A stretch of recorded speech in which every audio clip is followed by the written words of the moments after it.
Okay, so welcome to this latest edition of ABNcast. My name's Lee Hayhurst. I am editorial director of ABN, and I'm here in the ABNcast studio. Joining me virtually today via Teams is David Leighton. David Leighton is the Chief Executive of Aviation Services UK. We're recording this on Monday, July the 8th, so a few days after quite a momentous moment in British politics when the Labour Party swept to power with a record landslide, and on a dawn of a new era. Hopefully, we hope. Prior to the election, Aviation Services UK put out a document calling for what they see that's required within the aviation sector in the UK. So we thought we'd have a chat with David once we knew the result of the election and see what they think now on that basis. So David, look, welcome and thanks for joining us today. Hi Lee, thank you for having me.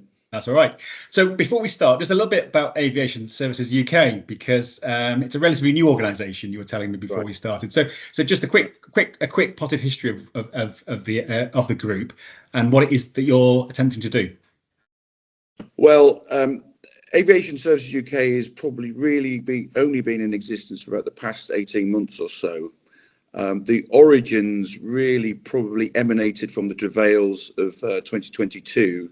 I think when it became apparent on the part of both the industry and government that there was a need for a separate, distinct trade body representing the interests of ground services providers in the UK aviation sector. Yeah. So we got together early, myself and our members, in early 2023, and started the process of establishing a trade association. And now we are officially up and running, and I think being on this fine podcast is a great example of how far we've come in so little time. Yes. So we represent the companies that are Aviation Services UK members. We support about 75% of flights coming in and out of the UK. And of course, collectively as an industry, making a massive contribution to the economy, supporting in the region of 1.5 million jobs. I think it's about £5.5 billion annual economic contribution. So hugely important sector. Clearly, for far too long, did not have its own voice, but now Aviation Services UK has been established to give the industry its own distinct voice. Yeah, and members include the likes of Swissport, Donata, DHL, Jet2, Menzies. So actually, some names everyone will see at airports, and maybe not understand what they actually do, but they'll see their names on the side of stairs going up to the aircraft, etc. That is correct. That is correct.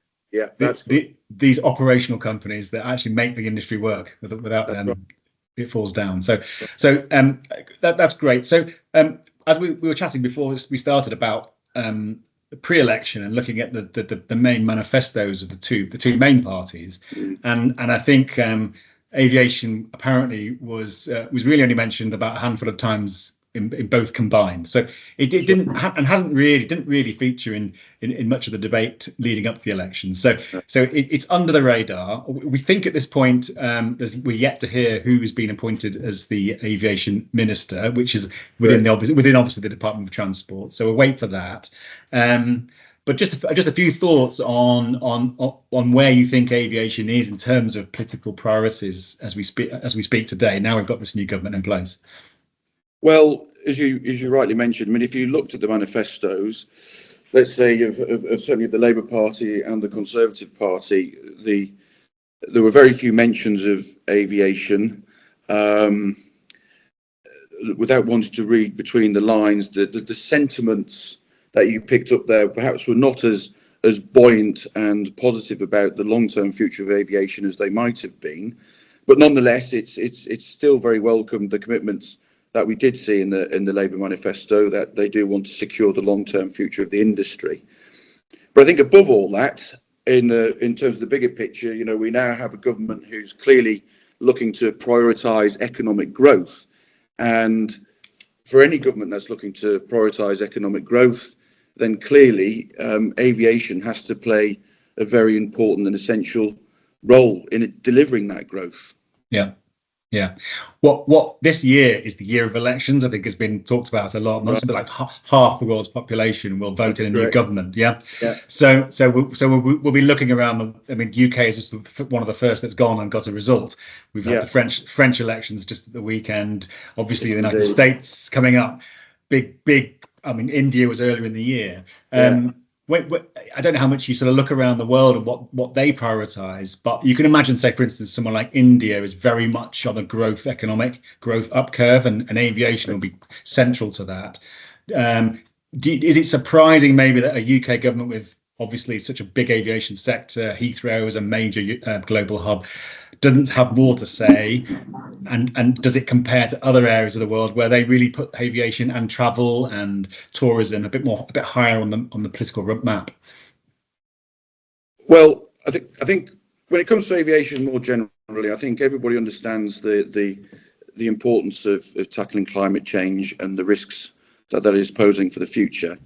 The conversation in the UK is certainly dominated by the sustainability challenges that aviation faces, but very encouragingly, we have been seeing, huge advances in new technology in terms of allowing aviation to operate on a more sustainable basis. Yeah. So if we can continue to see, for instance, the rollout of sustainable aviation fuels, there's no reason why we cannot look to embrace a more positive, growth-led approach to aviation once more. Yeah. We've jumped into actually one of your key topic areas, sustainability. So may as well let's stick on that in a minute before we go through the rest. But clearly, sustainability is always going to be one of those key areas.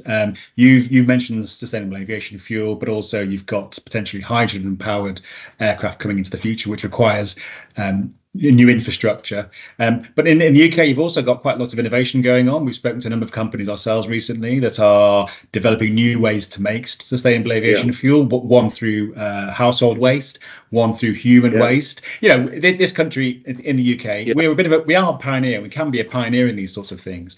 And actually, Labour Party has talked about a green economy and funding the sort of the future with innovation. That has to be surely where you want to see a government place its priorities, that it enables these new businesses, these entirely new ways of doing things around technology to flourish.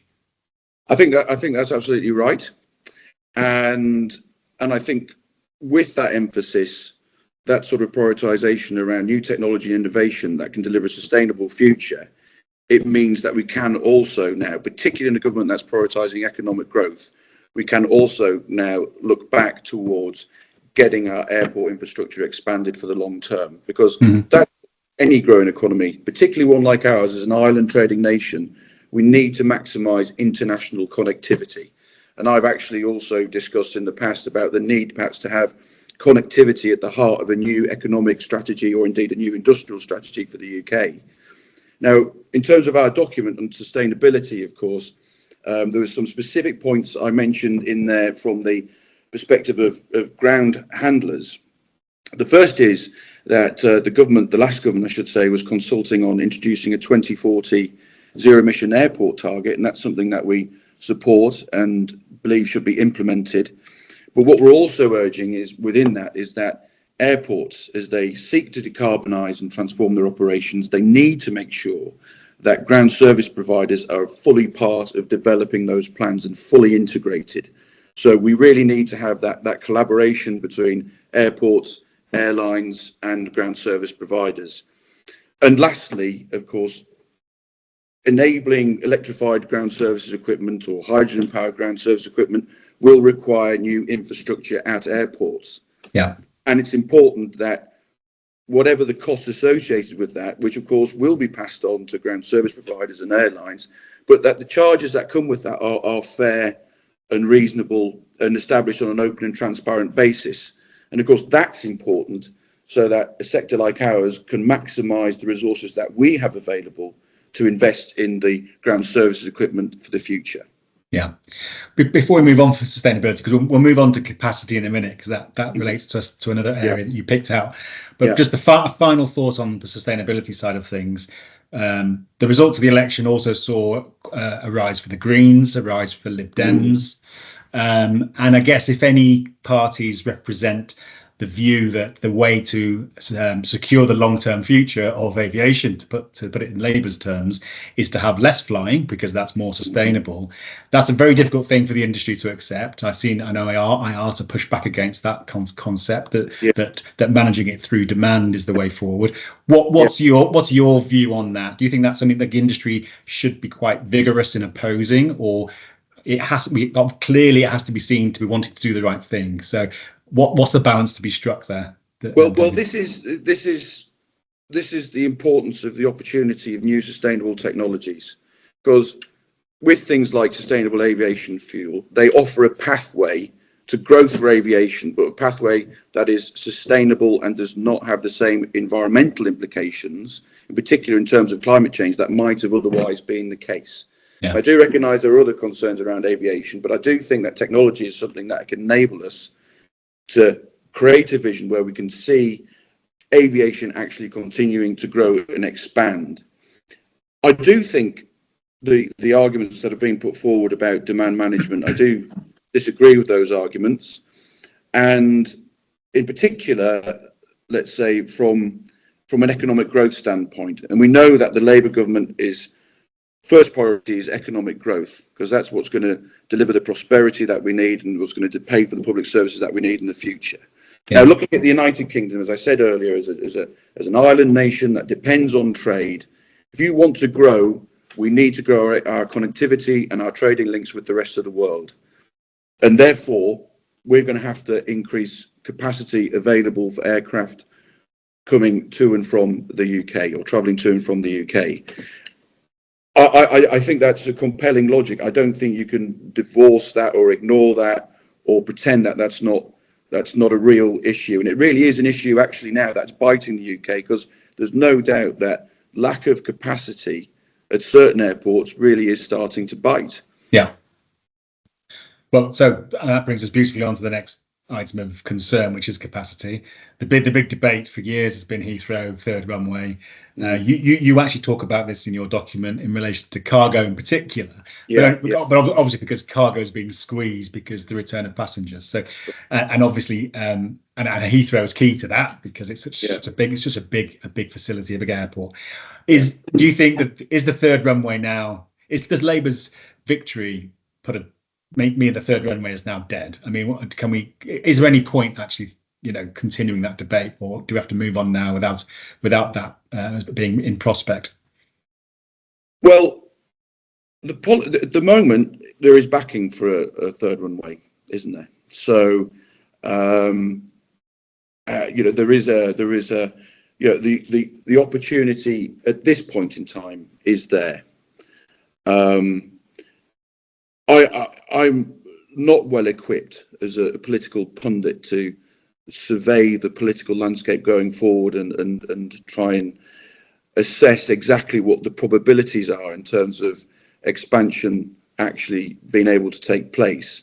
I think all that somebody like me can do is continue to make the arguments assertively and robustly that support expansion of airport capacity. Because as I say, if you want growth, certainly in an economy like ours, we need connectivity. There's just not sufficient capacity for the long term. And we've seen that beginning to bite very recently this year with cargo-only flights effectively squeezed out of Heathrow. Mm-hmm. And that, of course, in turn has had significant implications for certain supply chains, caused significant disruption. And that's a situation that's not sustainable. Now, there are things that we could possibly do in the short to medium term. The government has been looking at reforming how slots for flights are allocated.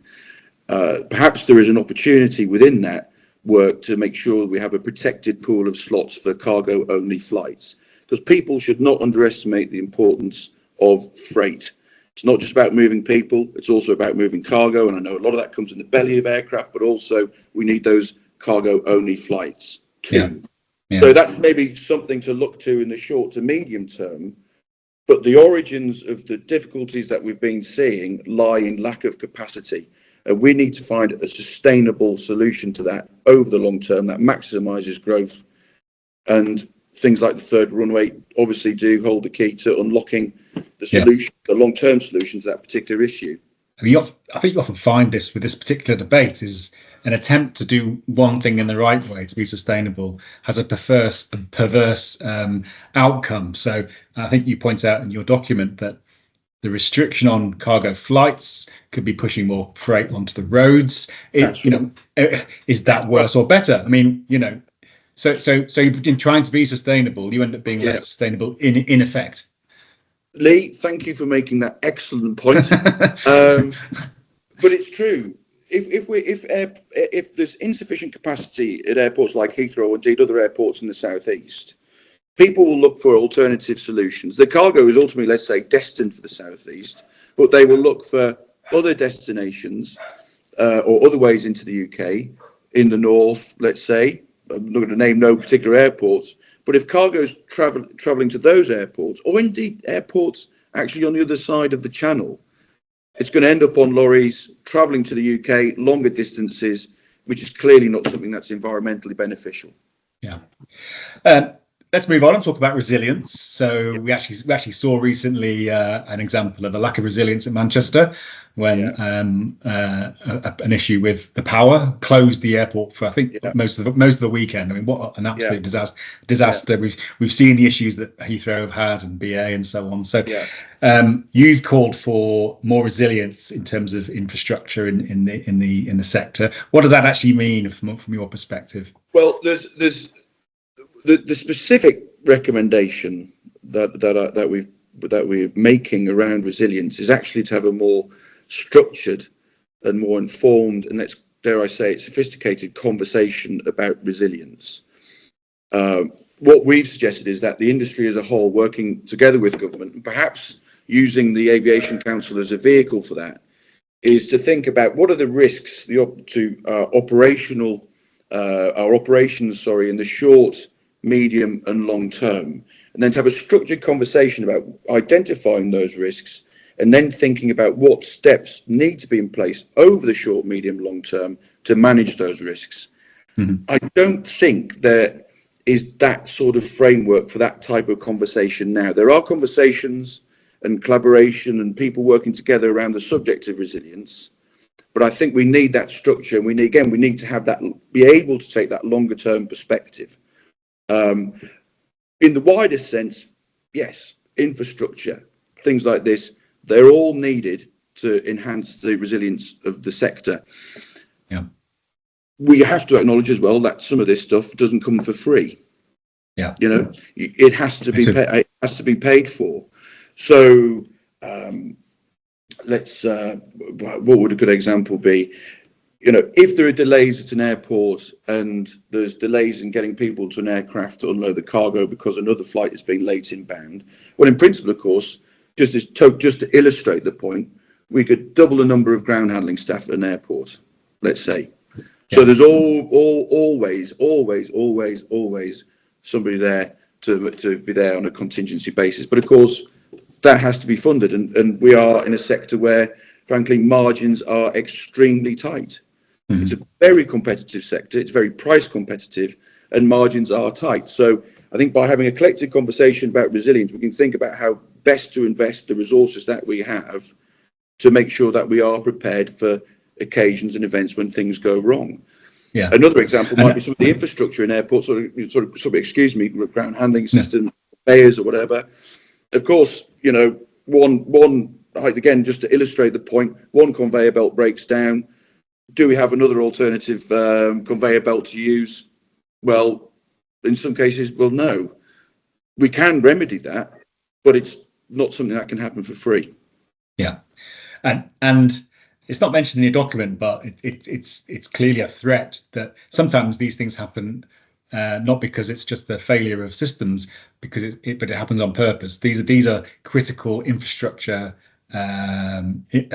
facilities that we're talking about here in airports, and we have increasing threats in terms of cyber and from states that would want to do us harm.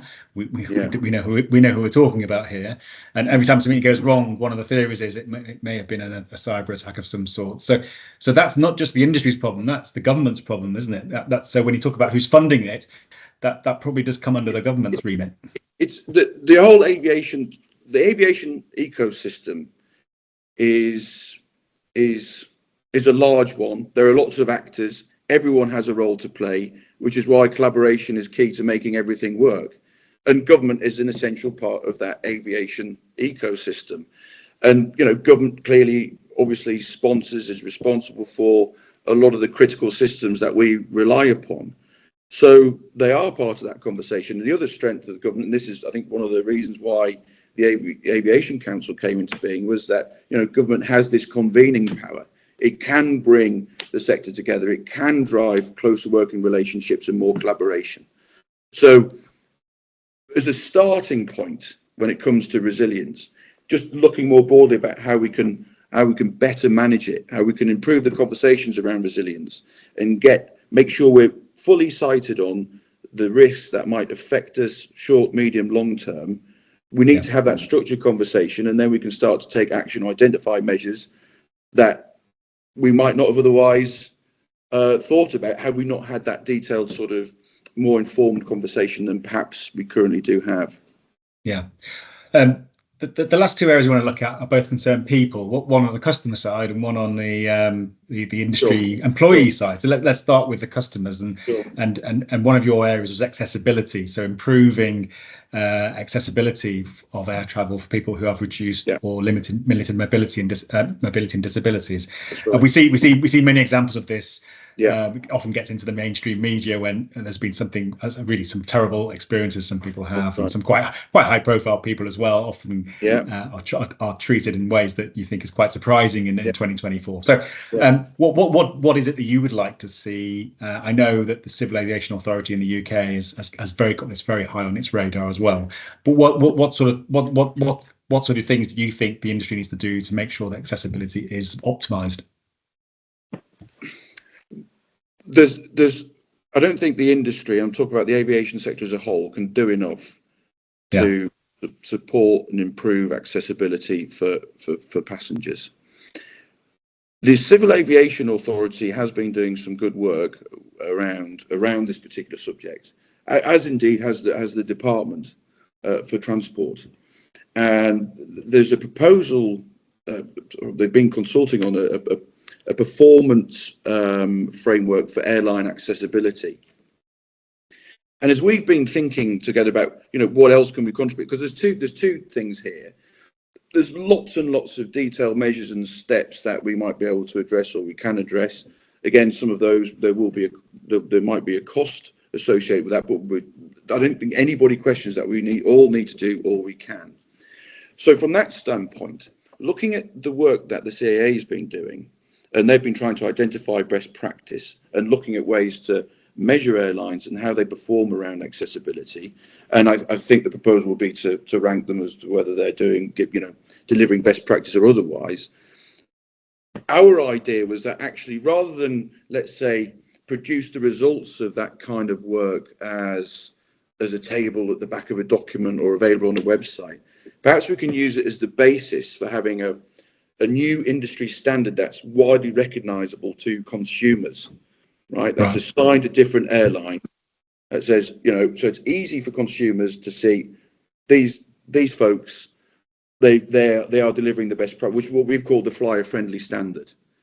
We think it could be a really good way of encouraging more airlines to get on board and try and pursue and deliver the best practice that the CAA have been talking about in their consultation. Of course, that's not just a UK thing. The UK's got to work with everybody else globally on this as well. I know that the manufacturers are working on new forms of disabled seat, for instance, to make it easier to get on and off flights. So you've got to get everybody involved in this one. This is an ecosystem issue. I think that's right. But part of me thinks, and I think there's more conversations need to be had around this, but part of me thinks that the UK really could perhaps lead the way on this. And even if that sort of recognition, that kite mark, if you like, was only something that applied for a while in the UK, again, that might encourage other countries to pursue a similar approach. This is a starting point. It's just what we hope is a positive, constructive contribution to, again, trying to move the dial in the right direction when it comes to accessibility.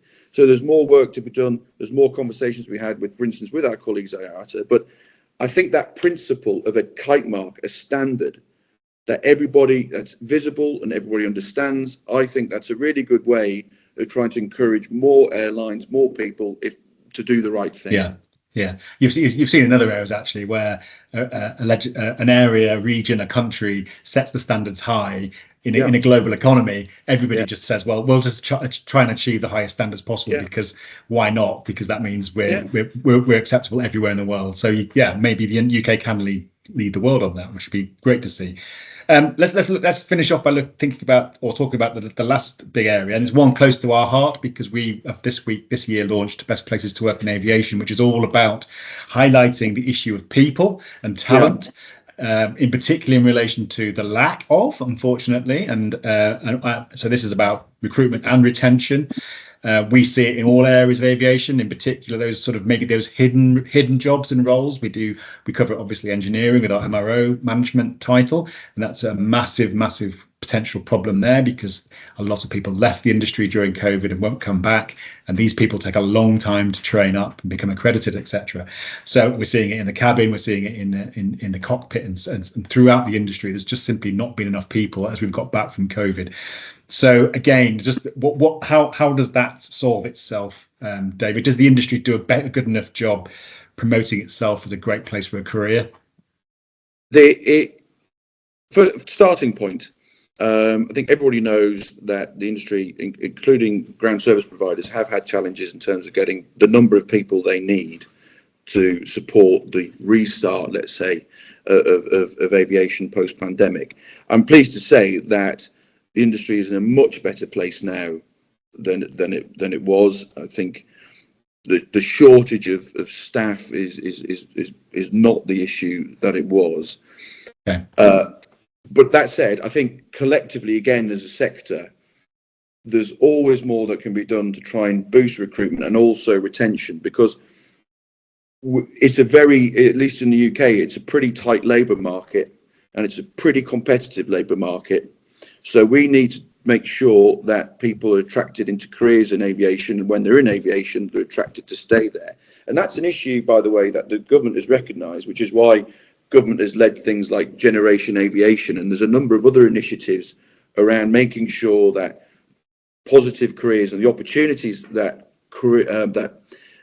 young people can follow in aviation. There's that awareness there. Okay. Yeah. So there's lots of good stuff happening around that. So we would suggest that yes, let's redouble our efforts around supporting recruitment and retention in the sector, working with our other colleagues in the sector and with the government, and things like Generation Aviation, I think, are making a positive contribution. We need to see if we can build on that contribution and expand that and secure it over the long term as well. Yeah. So that's our perspective on let's call it the people side of things, but we don't underestimate the challenges which are likely to endure. Yeah, and you can't divorce this from one of the other areas we spoke about before, which was sustainability. And obviously we're bringing in a new generation of people who are very sustainable focused. It's something they think about a lot. We know that the Gen Zs and the millennials, they're also growing up in an environment where work has changed dramatically since COVID. So everyone expects a degree of flexibility in working from home. Now, unfortunately, aviation is not going to necessarily be able to persuade you that it is the most sustainable sector to go in when you've got a choice of sectors. That's just how it is. But it's also often not a sector where you can do your job from home. It's very much a people business where you have to be in work, because you can't fix an aircraft from your bedroom, and you can't do airport customer service while you're working from home. So these are big challenges, and these are sort of nothing to do with the aviation industry, but these are actually generational structural challenges. Are you fearful that the aviation is going to struggle to overcome those in particular? No, I'm not fearful. Okay. Don't get me wrong. Everything that you've mentioned is very real and a very real challenge. Aviation is not alone in some of those challenges, but I'm confident nonetheless. Certainly with what I've seen over the past, in my experience, over the past 18 months or so, and looking at things like generation aviation, and just looking at some of the work that colleagues are doing within the sector more broadly. Yeah. I think aviation has got a strong track record, has it not more generally, of rising to the challenge, right? Maybe sustainability is one of those areas. I think aviation can rise to the challenge when it comes to making sure we have the recruitment that we need and also the retention we need and people staying in the sector for the long term. Yeah. Look, our time's nearly up, David. So thanks for all that. I think that's been really fascinating insight. Just one final thought before you go on the role that Aviation Services UK as a relatively new body will play going forward. There are other bodies out there, and what you often hear with government and with lobbying is that industry should speak with one voice. It's a bit of an easy thing to say, but hard thing to do often because within industries there's competition and different views. That's right. How do you see Aviation Services UK working alongside other bodies that have similar but maybe sometimes slightly different or nuanced different objectives to get that message into a new government which, as we've started talking about, maybe didn't have aviation very high on its agenda when it came into power? Yeah, well, it's like you're quite right. There are some issues where we may not always see eye to eye, let's say with our Airports UK colleagues. Now I think they've changed their name from Airport Operators Association or Airlines UK or Bar UK, but actually I could definitely tell you that we've got some really good relationships with our trade association peers, if you like. There's some great people there, and from a personal perspective, I've been very grateful to all those colleagues for welcoming me into the industry and being so kind and supportive. So there will be things that we're not going to agree on all the time. I mean, that's the nature of the beast, so to speak. But there's a lot of stuff that we will agree on and do agree on. And I think our job now, as you say, with a new government is actually to make sure that we're working together and trying to present a common voice across some of those critical strategic issues that are affecting aviation, like capacity or like the need to continue to inject further momentum into sustainable aviation fuels, for instance. Yeah.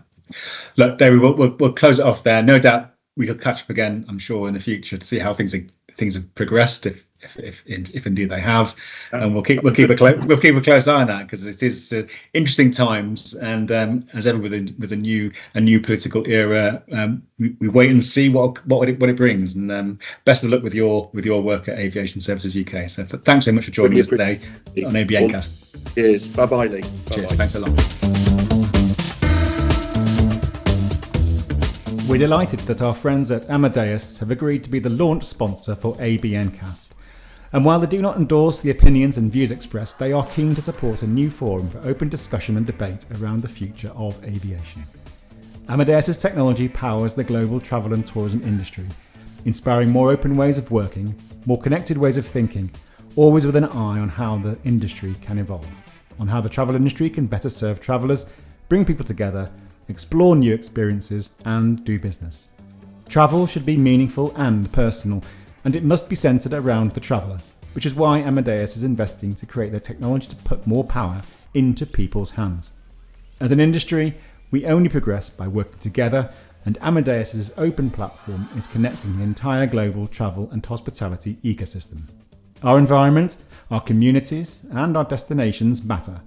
Together with our customers and industry partners, Amadeus is working to make travel a force for social and environmental good, and ABNcast will be placing a specific focus on these themes in future editions. To find out more, visit www.amadeus.com and make sure you subscribe to ABNcast, which you can do on Aviation Business News' YouTube channel or on Spotify, so you don't miss out on any future edition. And please tell your friends and colleagues all about us. Thanks very much.